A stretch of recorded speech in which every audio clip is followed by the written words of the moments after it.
Compre ao som dos canhões e venda ao som dos violinos. Frase muito bonita, né? Mas é muito difícil colocar isso em prática. No cenário atual aqui, estamos vivendo um momento de canhão, literalmente. Guerra, sangria nos mercados, incerteza, mercado balançando, machucando muita gente. E assim, vamos falar sobre isso hoje, vamos falar sobre Bolsa Brasileira, Bolsa Americana. Mercado americano está sofrendo muito esse ano, uma sangria assim, uma carnificina brutal lá fora. Então assim, vamos comentar sobre tudo isso hoje. Vamos começar primeiramente falando aqui o que está acontecendo, né? Guerra, quantas guerras já não passamos, quantos momentos de pânico, de incerteza. E aí essa frase, né? Compre ao som dos canhões, porque tem muita incerteza no ar. Em momento de incerteza, uma coisa que eu aprendi nos meus anos de mercado é que tanto ativos bons quanto ativos ruins, vai todo mundo cair junto, vai todo mundo no mesmo balaio ali. Então a gente está num momento de mercado muito difícil, o S&P está muito fraco esse ano, muita sangria lá fora, muito feio. Inclusive vou começar falando aqui, olha só a performance dos ativos nos últimos 30 dias lá fora, olha que brutal, especialmente o setor de tecnologia sendo dizimado, menor valuation em muitos anos, Microsoft caindo 11%, Nvidia caindo quase 10%, Apple 9%, então assim uma sangria muito forte generalizada, mas especialmente no setor de tecnologia. Inclusive quando a gente olha para o mercado americano, olhando através do ETF negociado aqui, né, o SPY, o mercado está abaixo da média móvel de 200 dias, esse ETF reflete o S&P 500 basicamente negociado em bolsa, tá?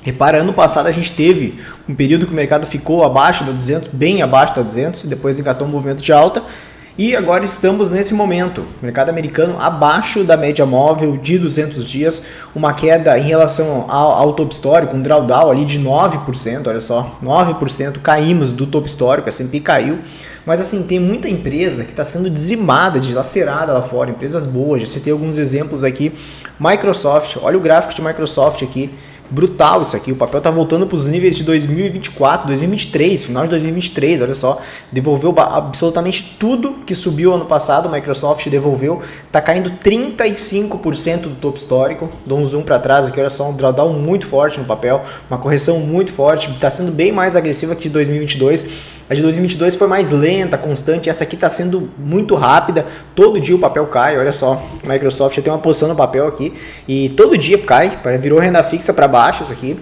olha só, cai, nos últimos 4, na semana na verdade aqui se parar para analisar, teve um dia que subiu 0,9%, os outros dias foi tudo socado, todo dia só com o papel, então assim, muito fraco o Microsoft, caindo muito, agora outro papel que começaram a bater, Meta, olha a Meta, quanto ela está de drawdown do topo histórico ali, 33%, um drawdown bem agressivo também, então muito agressivo, Microsoft também abaixo da 200, um drawdown de mais de 30% aqui, então assim, o mercado lá fora está muito pesado, muita sangria, estão batendo em tudo, e até curioso, né, toda semana aparece algum setor que eles batem, toda semana tem um setor, alguma tese, alguma coisa para eles bater, agora nos últimos dias também estão batendo bastante em empresas que não tem nada a ver com game muitas vezes, mas são listadas lá, estão sofrendo, vou dar um exemplo, empresas brasileiras que são listadas lá fora, tá?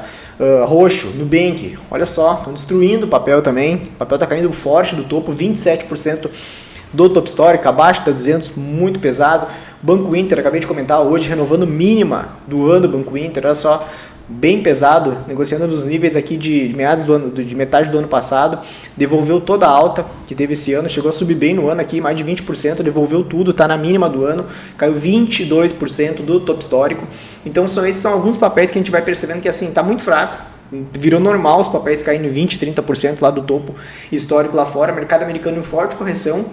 Dito isso, o mercado brasileiro está muito resiliente, tá? Enquanto o S&P está bem abaixo da média de 200 períodos, o Ibovespa está bem longe, tá? Seguimos aqui, o S&P caiu 9, 10% do topo histórico e está abaixo da média móvel de 200 dias.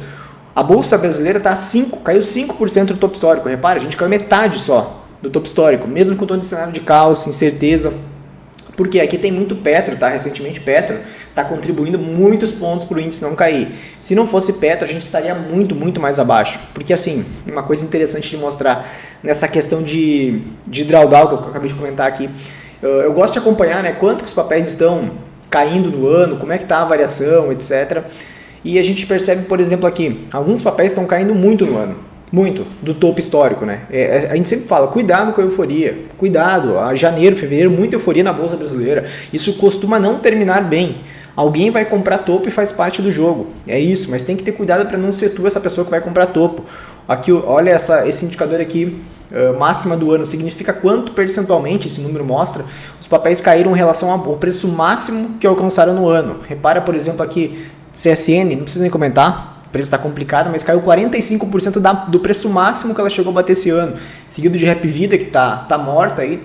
Cogna, inclusive Cogna, é um papel que eu vou comentar depois. BIF, 35%, mas olha só quantos papéis caem mais de 25%, 30%, olha só, muito.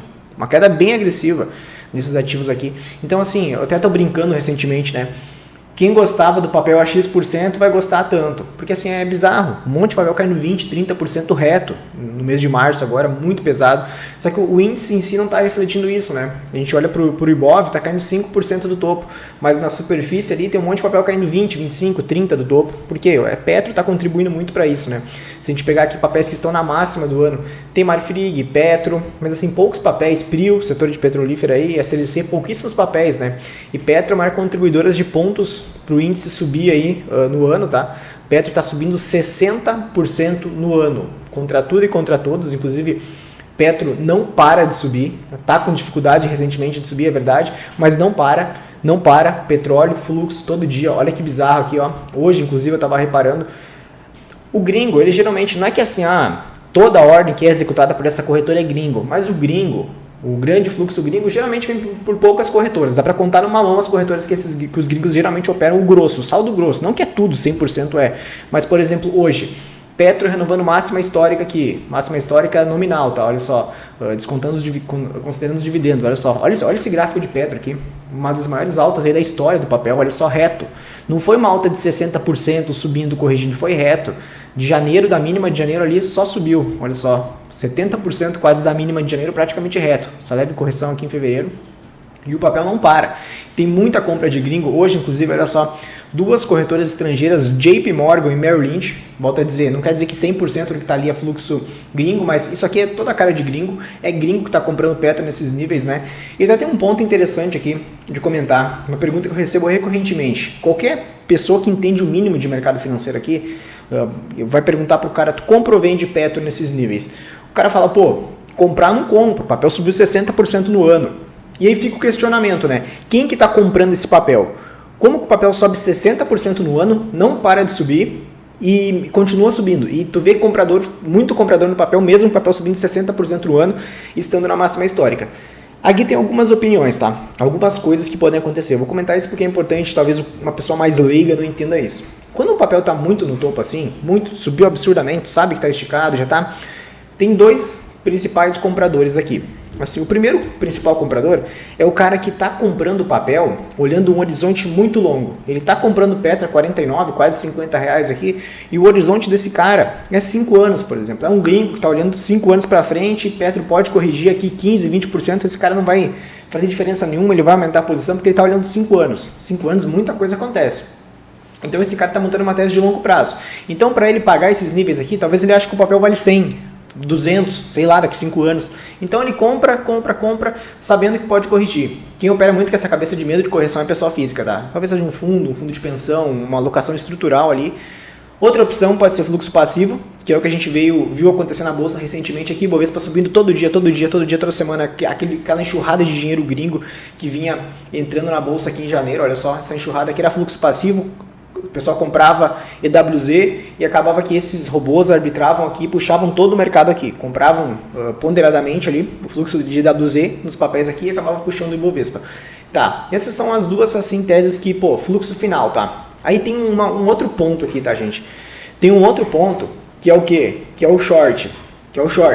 Muita gente, assim, eu sei por experiência de pessoas próximas que shortearam Petro, estão mês de março inteiro shorteando Petro. Aí muitas vezes o especulador grande vende Petro, inclusive está na indústria agora aí, não vou falar nomes aqui, mas tem fundos brasileiros aí que devolveram um ano de performance em março aí, devolveram um ano passado inteiro em março porque estão short em petróleo, short em Petrobras, então assim dizimaram, estão tomando uma porrada insana.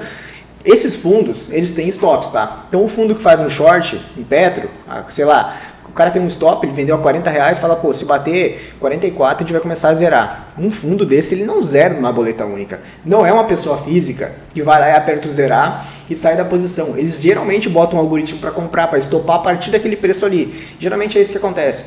Então, tipo assim, muito fluxo que tá puxando o Petro agora no final é stop. Eu falo por experiência porque eu conheço pessoas que estavam short Petro e estão estopando. Aí o cara fica 2, 3 dias estopando ali.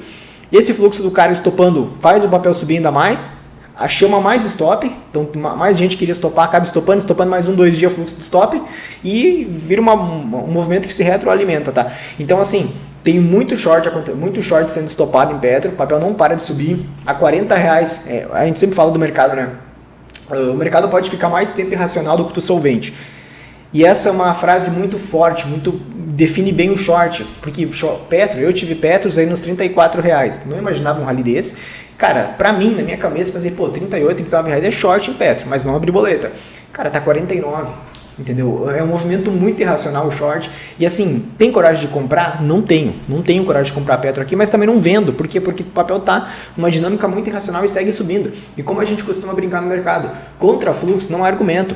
Se tu vai entrar short num papel desse, tu tem que saber que ele provavelmente vai continuar irracional, até essa guerra se resolver, até o petróleo começar a cair. Quando que isso vai acontecer? A gente não sabe. A gente sabe que em algum momento isso vai se resolver. Até hoje todas as guerras se resolveram. Será que essa vai ser diferente? Não vai se resolver?